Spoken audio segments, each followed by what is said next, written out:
Well, let me break it down. The G-O, the G-O, the M-A and B-O. C-O, we've been popping cranks since... Yo. Welcome to D.C. Welcome to D.C. I want to acknowledge that we're on Piscataway land. Land what? Land what? Land what? Our Piscataway family couldn't join us today because they're having a powwow, but I want to acknowledge who this land belongs to.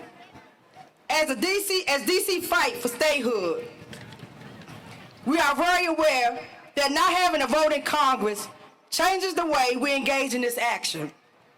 Tell your state representatives, hands off DC. Hands off DC! Hands off DC. Hands off DC! We can govern ourselves. We are calling out to DC Council and Mayor Murray Bowser to take immediate actions to stop the devastating impact of development of the health, safety, stability, and resilience of Black DC residents in our communities. We witness and experience the impact of climate change and environmental racism on Black and brown lives every day in DC. We don't need to be convinced that these are also Black issues.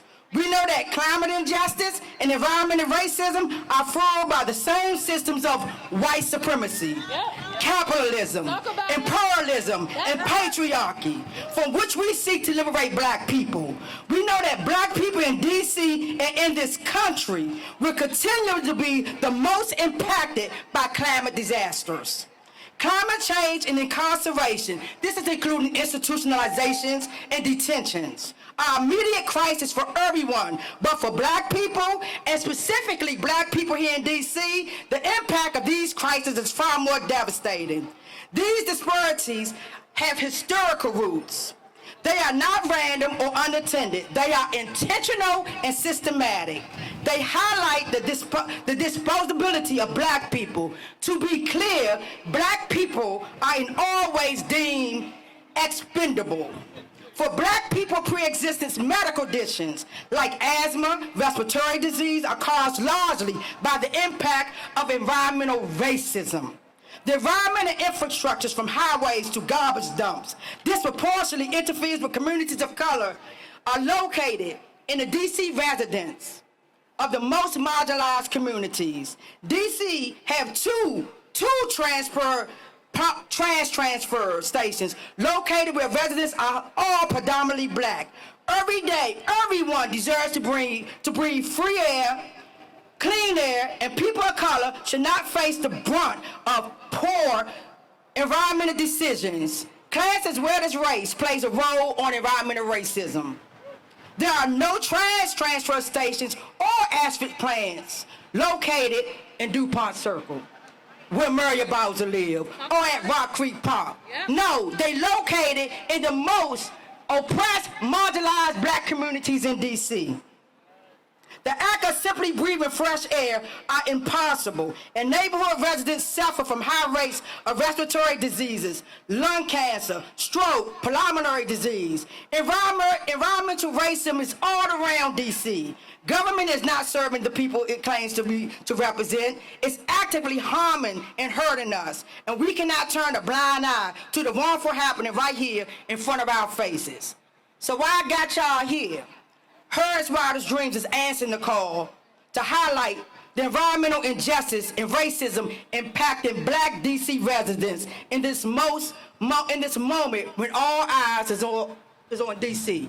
While y'all looking at DC, I'm standing before you to put a large white climate and environmental justice movement on notice that until they recognize and truly believe that Black Lives Matter, there will never be a position to really combat climate disaster. Talk about it. As you address the climate crisis, you should acknowledge the privilege of your surroundings and seek to input from communities that have felt and will feel the greatest share of the impacts that your actions produce, Black and brown people. Just be clear on that. Black people have always been the canary in the mine. We've always been the canary in the mine. If Black children with brain damage that's from lead in the water is not urgent to you, then you'll be unable to combat climate disaster.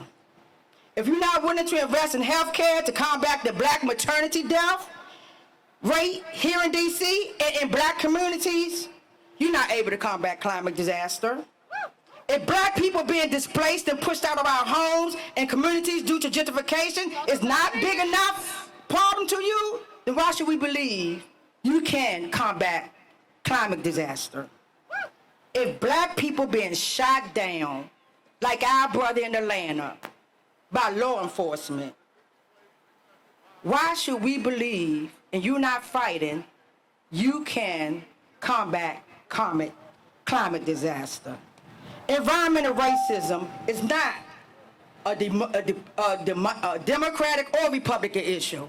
It's not about politics. This is an issue of human rights and equality. Rise up in solidarity with our communities against the implementation of environmental unjust practices. We need you to incorporate environmental justice lens into your climate activism by broadening your perspectives to consider issues that may not affect you directly. The climate crisis is a global issue, and embracing environmental justice in your work will encourage vital corporations in the global community. As you continue to demand them to remove away the oil, the coal, and gas to fight climate change, we demand you and encourage you to consciously demand that they bring clean energy, resources, and invest into the black communities that were far too long used as toxic dumping grounds. Black people should have a human right to be able to live, and breathe clean, fresh air. Stop killing us.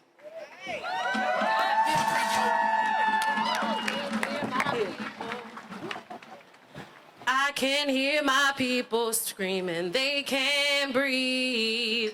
I can hear my people screaming, they can't breathe. Now we in this struggle fighting, we can't leave. Now we in this struggle fighting. We can't leave. Calling out the violence of these racist systems. Calling out the violence of these racist systems. We ain't gonna stop until our people can breathe. We ain't gonna stop until Y'all got it? people can breathe. We ain't gonna stop until our people are free. We ain't gonna stop until our people are free. I can hear my people screaming, they can't breathe. I can hear my people screaming, they can't breathe. Now we in this struggle fighting, we can't leave. Now we in this struggle fighting, we can't leave. Calling out the violence of the racist police. Calling out the violence of the racist police. We ain't gonna stop until our people are free. We ain't gonna stop until our people are free. And say, we ain't gonna stop until our people can breathe. We ain't gonna stop until our people can breathe. Thank you. Thank y'all.